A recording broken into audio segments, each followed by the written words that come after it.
All right, real quick. Only 2 games on the schedule to simulate. Ottawa's at 3-9. They're taking on the 5-6 Baltimore Challenge Passers. Simulate the game.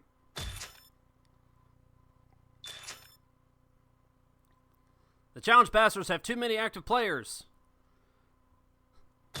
Bottoms up free agency.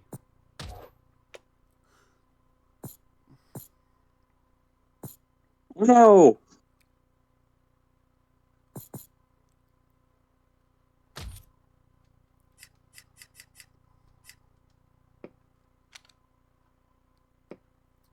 Oh, here's your problem. You got 2 kickers. Fuck you, Baltimore! Wendell Anderson, gone.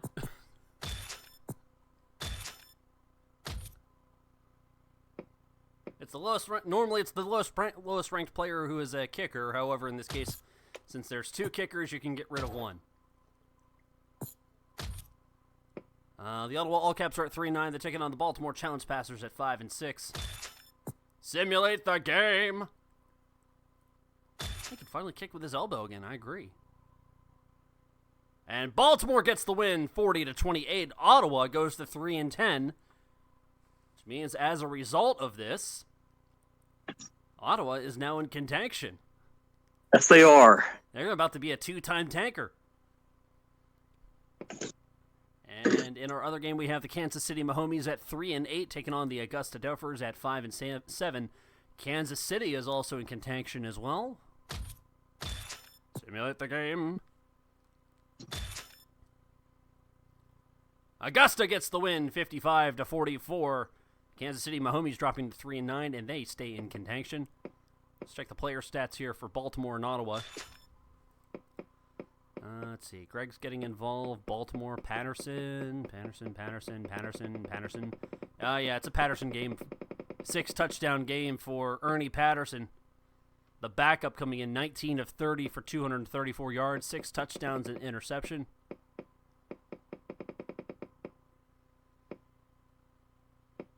Irv Harris with 7 catches for 116 yards and 2 touchdowns.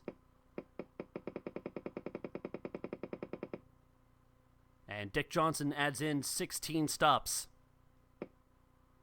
Good defensive effort there by Baltimore. Doesn't show in the record, currently sitting at 500. And player stats here for Augusta. Barris driving coming back into the game, and it came back at the right time, even though I threw it to wrong.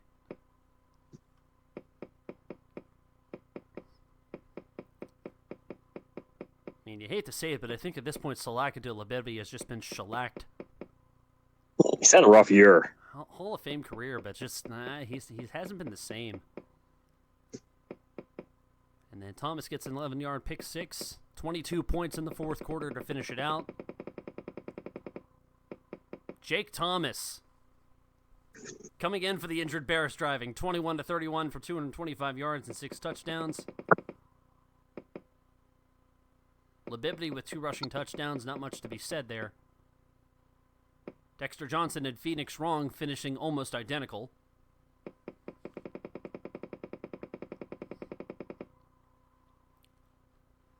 Phoenix Wrong also adds in 11 tackles and a forced fumble as well.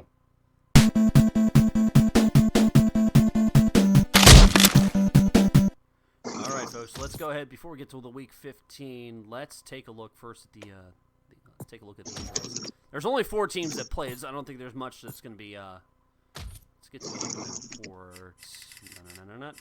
In alphabetical order, as we do always. Jamal Dudley is going to be... Ottawa's looking clean.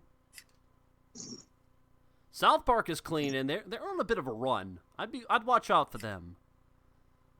Like Green 4 weeks for the Buzzchins. Sean Alderman is out for the season for Baltimore. Starting quarterback. Kenny Pruitt, 8-week injury. Shane Teague, 9-week injury. Fred Diaz. Baltimore be hurting. Carl Burrow is out for the season. Barris Driving is out with a busted jaw 5 weeks. Barris Driving came back for 1 week to get his jaw jacked. Angelo Saxonville still has busted ribs. He's out for 4 weeks, so he's out for the rest of the regular season. Tyrannosaurus Rex Taylor has an abdominal tear. Austin Evans with an ingrown toenail. San Antonio is clean, and I think they're tops in the division. Wizardy Herbert is going to be back after this week. 1 week injury. Jolie.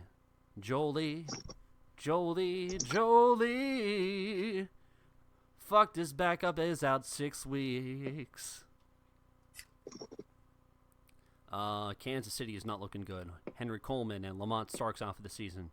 Dexter Mason, Justice is Serve, and Sammy Weaver all have injuries. Kim Bop for Dead Horse is out for 3 weeks with an abdominal tear. Too much kombucha. Jason Conway and Pete Randall with injuries for Mungyoung. Hope has Phil Suggs. Rob Russell. Makoto Naegi has a strained back. He's out 3 weeks. Officially, he is no longer questionable. Kevin Thomas, however, is listed as questionable. With a strained quadricep. Oh boy. Things could get interesting for Hope. And their August suspension is over, so Hope can now be featured. Ryan Leaf, as we all know, out for the season. Bubba Clinton for Alaska is out for the dislocated elbow. Patrick Ells and Gus Davis is listed as probable with a foot stress fracture. Guts Davis. Jesus. So Guts Davis has a stress fracture in his foot, and yet he's still probable to play next week. His foot is just dangling. Just dangling there. Like Anderson Silva just wrapped it around like a tetherball, and he's still going. Dude got injured twice in the same game, only to come back and throw a game-losing interception. And never missed a play. Kingston, clean. Reading, careful with them. They're tops in the division for a reason. They're clean. Horace Brickley, Kurt Warder, injuries for the Salad Fries, and Antonio Cox listed as questionable. Antonio's the hot hand for the offense for the Salad Fries. Marvin Dorsey out for 4 weeks for the Winchester 73s. Well, Godfrey Weiner shrinking. He might be making moves. Ben Sherwood out for 4 weeks for the Saskatoon Sparklefarts. Josh Boone and Luther Houston. 2 injuries on offense for Flint. Yabba Dabba Doo, as we all know, out for the season. Seth Hicks out for the season for Lafayette. Madison has some trouble. Ralph Richardson, probable. Sharif Rock to Casbah listed as probable. Brad McDowell out for 9 weeks with a dislocated knee. And that is the injury report.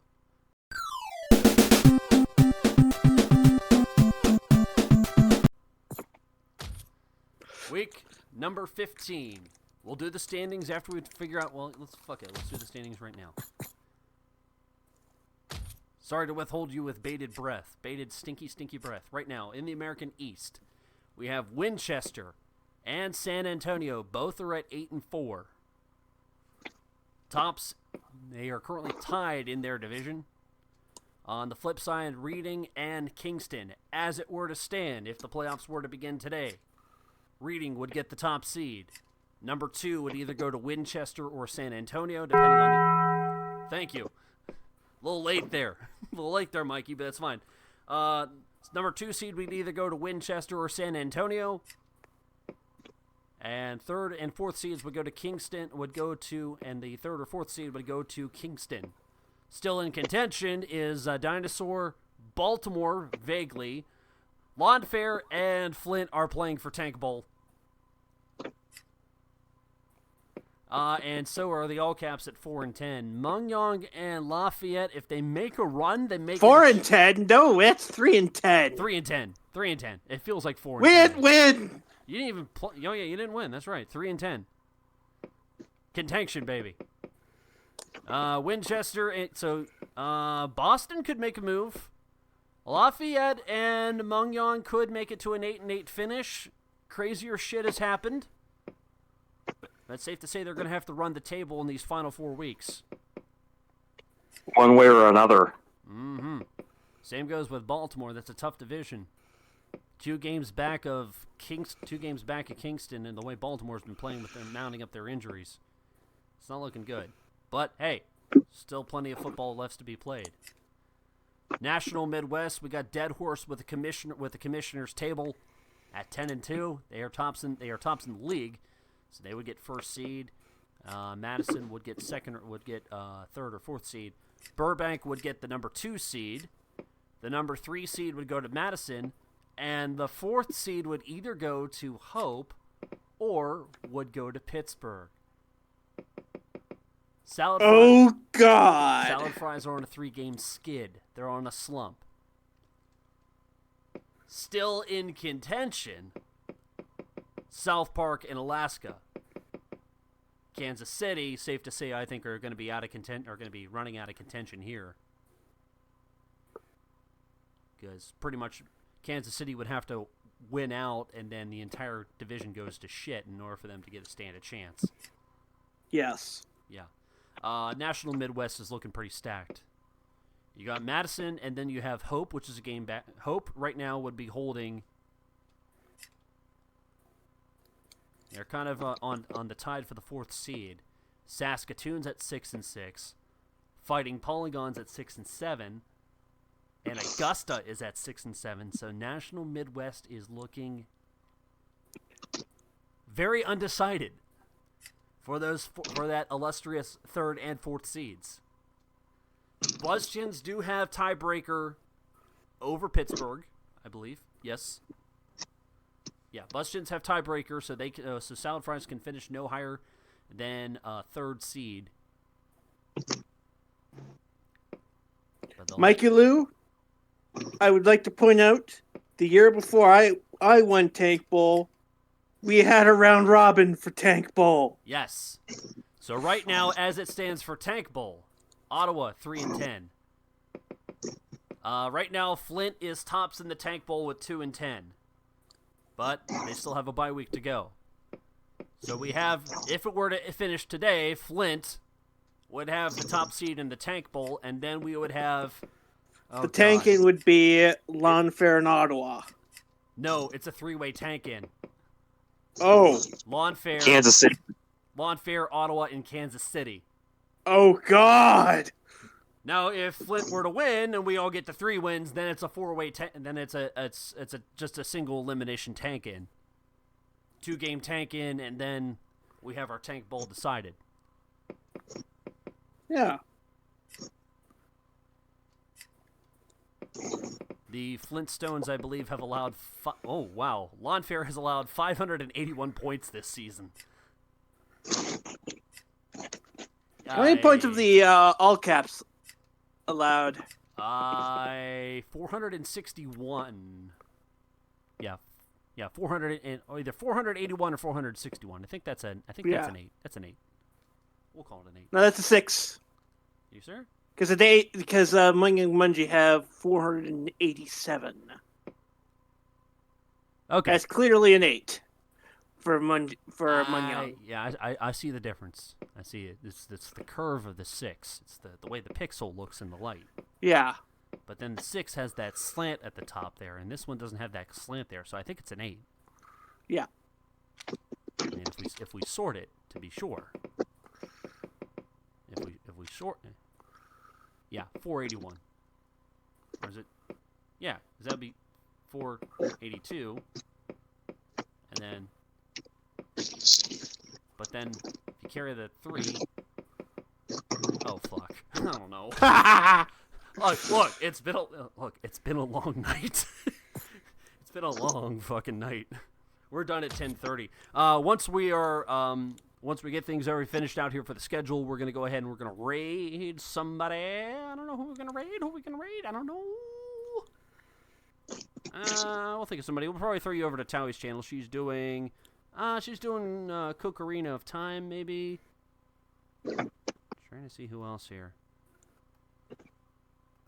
I'll check my list here and see if there's some of the smaller streamers I'll send you to.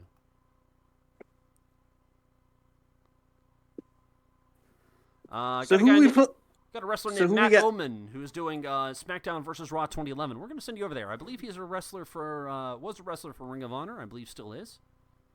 Mm-hmm. We'll pop you over there and give him the rub. Oh boy, I'm looking at the schedule. We've got a rematch. We got Mungyong versus Ottawa. So we're going to go down through the Week 15 list before we finish up here. Mungyong versus Ottawa, 4-8 and 3-10. A cannon battle, 3-10 against 8-4 Winchester. Lawnfair's already played, so that's already a no. Baltimore versus Boston in a 500 battle.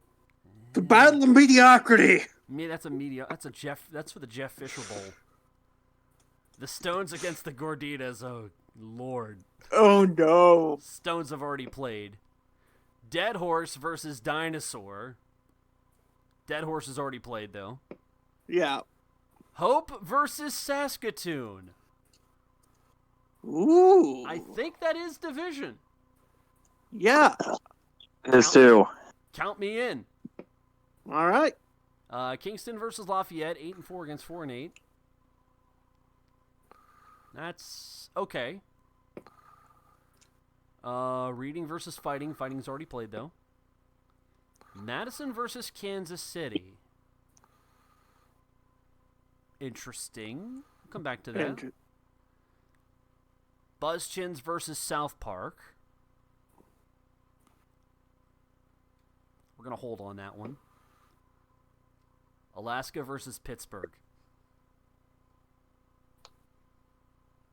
All right. I think I got him. I think I got it. All right. It's going to be a doubleheader.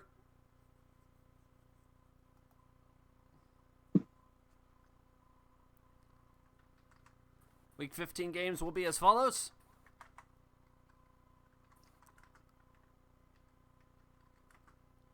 We'll have Hope versus Saskatoon in the opener.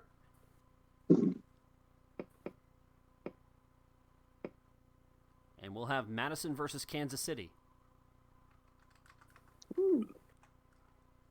Actually, kind of compelling. We haven't seen Kansas City much on the stream, and we haven't seen Madison as much. So yeah, because Kansas City's playing for the tank, Madison's playing for tops in the division. So there's some gumption there.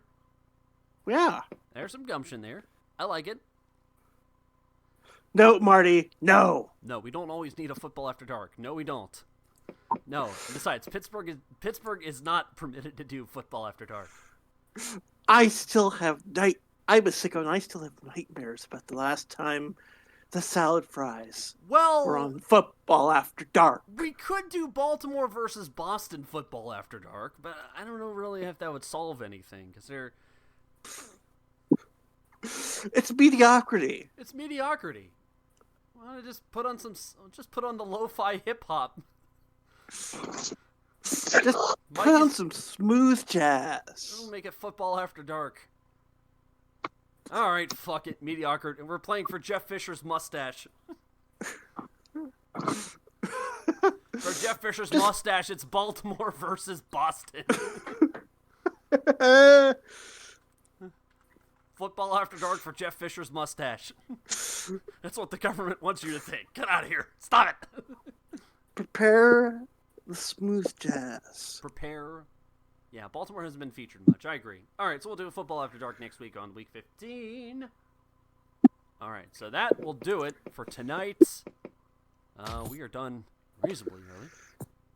Yeah. I think we're actually just about on time today. Just about. Easy day at the Newsdesk. And can I please state both games were very much enjoyable as a sicko. Yeah. Yeah. Yeah. Yeah. That was pretty entertaining. That was dumb. Sorry about the window, by the way. Oh, you're fine. You're fine. We'll just Windex it next time. I'll get my brother to clean it up. Hey, it's not my fault. Oh. The rest of the sickos were like ganged up on the Maybe waking up out the of window. my sleep with a cold sweat going, football!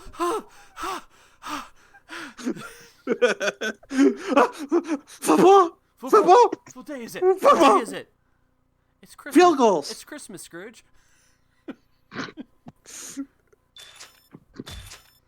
I'm going to get a black turtleneck, and I'm going to wear it during Tank Bowl. Yes. Just go the whole week without shaving. He's like, yes.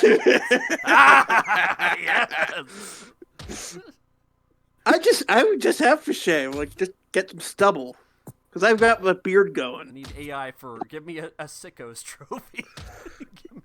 give me a football trophy with a named after a sicko. All right. Season's been. I'm just double checking to make sure multiple times. Season's been saved. Oh hell! What a fun night.